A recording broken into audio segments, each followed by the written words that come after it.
Hello and welcome. This is Rooflemonger. My friends, we're going to keep talking about the 2xKO debacle, I guess is the best word for it today.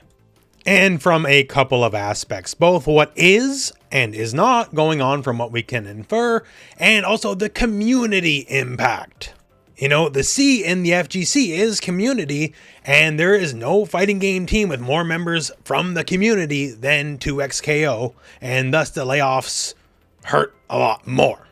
So to set us back at ground zero here, what happened? Well, the other day, and we covered in the video, that Riot, turns out, laid off about half of the 2xKO team.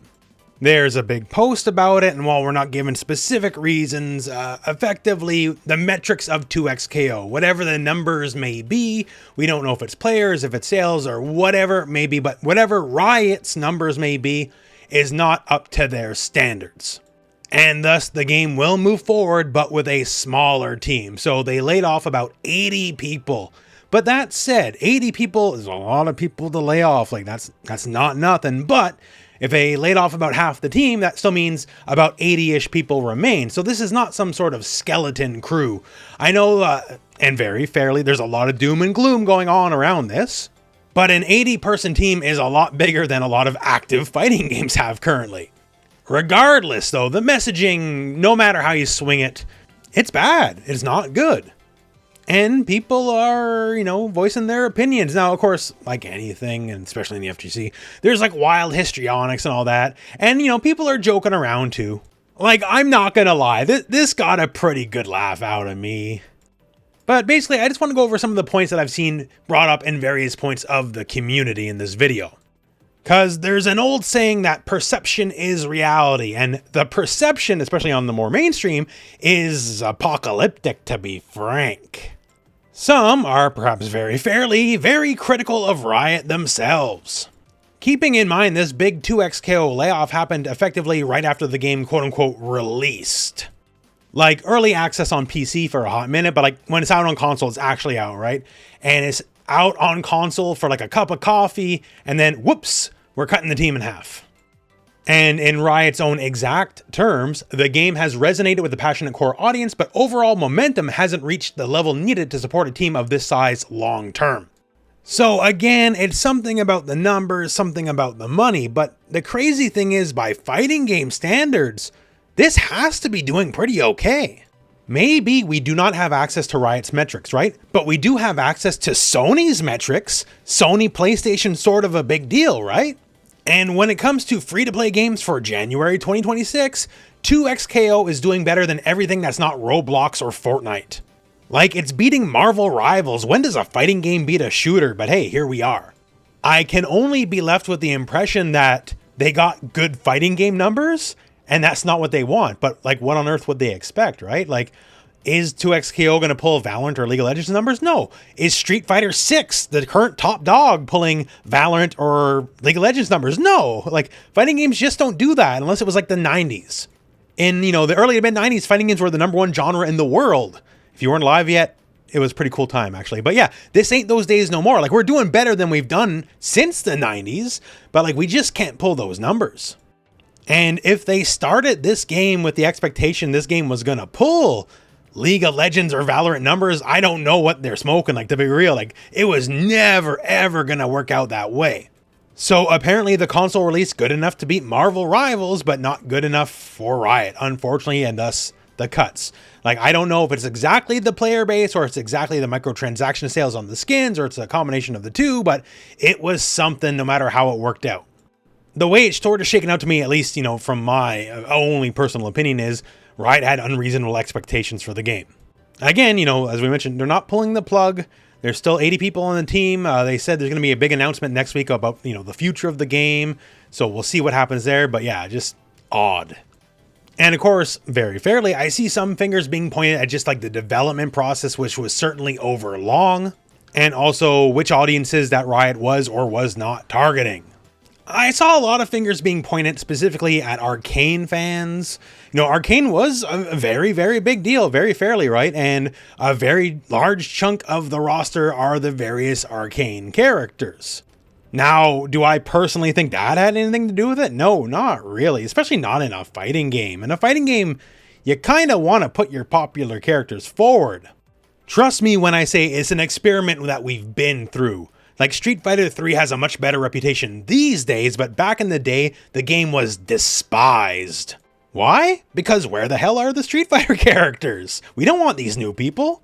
Like, we got Ryuken, eventually they added Chun-Li and Akuma, but like, where's Guile? Where's Zangief? Like, where are the World Warriors? Like, this is a whole other argument for a whole other video, but you kind of want to put your more popular characters at a forefront. It helps the game. Like, say we tone down the Arcane, right? And instead of Vi, Jinx, and Caitlyn, we have Corki, Zyra, and Malzahar. Would that have made any difference? No, that probably would have hurt the game more than anything. Like, if there's some Arcane fatigue, sure, I get it, right? It's very popular, and sometimes people can argue it's popular to the point where it gets annoying, but like, I don't think that was a bad decision. Jinx brings in more people than like Volibear does. Don't get me wrong, by the way, big Volibear fan here. But if I'm trying to market a fighting game, I'm gonna pick the marketable characters. So is Arcane the reason we're having problems? Well, no, not really. Now, of course, there's the argument of which audience are you trying to even please to begin with, right? Because you could argue it's a little schizophrenic. 2XKO is certainly, absolutely one of the more complex modern fighting games, right? And for a lot of people, that's a selling point, but if you're looking for a newer or more casual audience, that might scare them off. Then, if you're looking for a more legacy audience, stuff like these simple inputs, legacy players don't like that. Only compound it with the fact that by adding simple inputs, you're actually making the game have much more buttons than a fighting game traditionally does. So a little confusing on which master you're trying to serve, I think that could be very fairly argued. And then there's the viewpoints of like, regardless of the everything else, right? It's just bad optics for Riot. This is not a good look no matter how you do it. Like, are you cost cutting? You're saving money for investor, blah, blah, blah. Like, I guess, but is not the damage you're doing to your perception and to your brand, worth this money you're saving?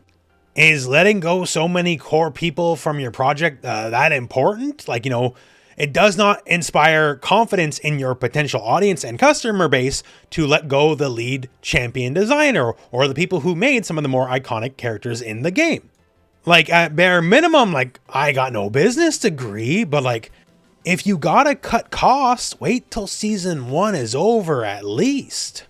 And then you can repivot to like, oh, okay, well, we got the core main engine going, so we're going to downsize the team because we don't need this many people. Blah, blah. There's so many better ways to spin this. And like, there's no way the money you're saving is comparable to the like financial damage you're doing to the brand and this kind of stuff, right? Because all this do is shoots people's confidence of your IP, of your game, of your everything just down dead. From my own personal perspective, as someone who has, big eyes on all the various fighting game communities, confidence at 2XKO right now is at an all-time low. People do not know what to believe anymore, right? Like, a lot of people are like, well, I was thinking about trying out the game. I guess I won't try it out now. Or people are saying, well, I guess I won't put any more time into the game. Unless the numbers are so apocalyptically bad, there's no way this is a sound business decision to make, when you could just wait it out a little bit, then quietly downsize after the fact. Like, to be real, that's how the video game industry works, right? You staff up, you launch a game, and then some of the crew that made the game gets shuffled off or has to find other projects. That's the reality of it. It's not great, but that's reality. And if that's how it worked after the first year, I think less people would have a problem versus this big messy blow up right when you just launched the game to begin with. So that said, rest assured, I'm sure we'll hear more of this. At bare minimum, whatever Riot has to say next week, I'll be covering on the channel. We'll see where we're going. Hopefully, it's not all doom and gloom. Like, I've said this a million times. I'm a fighting game shill. I want the best for every fighting game. But even me, Mr. Fighting Game shill, I have to say this does not inspire confidence.